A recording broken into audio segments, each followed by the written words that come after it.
मारे जा रहे हैं। आज कल की वीडियो है, 3 गैर मुस्लिम लड़कों ने मिल करके कॉलेज से बच्ची को बुलाया और उसको मार करके स्कॉर्पियो में ले गया।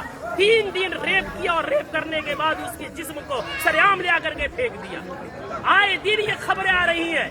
मैं पूछना चाहता हूँ, इसके पीछे के जिम्मेदार मुआशरे के हमारे और आप जैसे बेगैरत लोग नहीं है जो शादियों में, नाच गानों में, पैसों में आग लगा रहे और आग लगा करके शादियों को इतना मुश्किल बना दिया कि वक्त में शादियां नहीं हो रही है, जिसकी वजह से हमारी बेटियां, जज्बात उनमें भी है, जज्बात की रो में बह करके एजुकेशन वाली बच्चियां गैरों के गोद में खेल नहीं रही है, बल्कि टिश्यू पेपर बना करके उन्हें इस्तेमाल करके गली कूचों में फेंक नहीं दिया जा रहा है, बल्कि उनके चेहरे उड़ाए जा रहे हैं। इतने अदब एहतराम के साथ बार बार इसरार करने के बाद झुक करके, बाप कह करके, भाई कह करके, ईमान का हवाला देकर, इस्लाम का हवाला देकर, पूरी सोसाइटी के आदो पैमान का हवाला देकर के कहा गया, लेकिन फिर क्यों नहीं माने?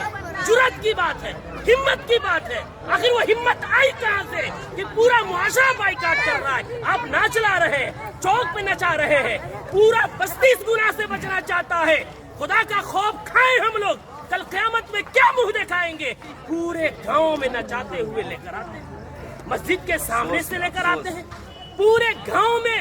ये क्या है? इसको जिद नहीं कहते हैं तो और क्या कहते हैं? इसको हठधर्मी नहीं कहते हैं तो क्या कहते हैं?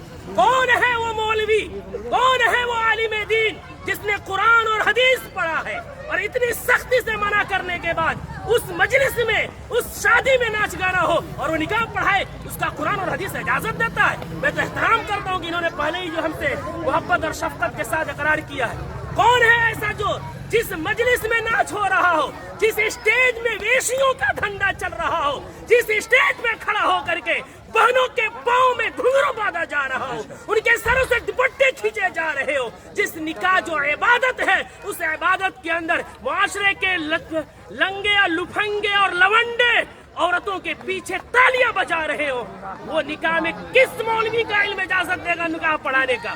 कौन सी कुरान इजाजत देगी? कौन सी हदीस इजाजत देगी? यहाँ सब कलिमा पढ़ने वाले हैं। हम मरेंगे, रब के सामने हाजिर होंगे। दुनिया की बात छोड़े, हमें ये खौफ क्यों नहीं आता कि निकाह एक इबादत है, नमाज भी इबादत है। नमाज में अगर कोई गाना बजाए, नमाज का मजाक है। निकाह में कोई गाना बजाए, वो निकाह का मजाक नहीं तो क्या है? जो मौलवी कुरान की आयत पढ़ेंगे उनका मजाक नहीं तो क्या है? हदीस पढ़ेंगे, उनको पैरों की ठोकरों में रखना नहीं है तो क्या है?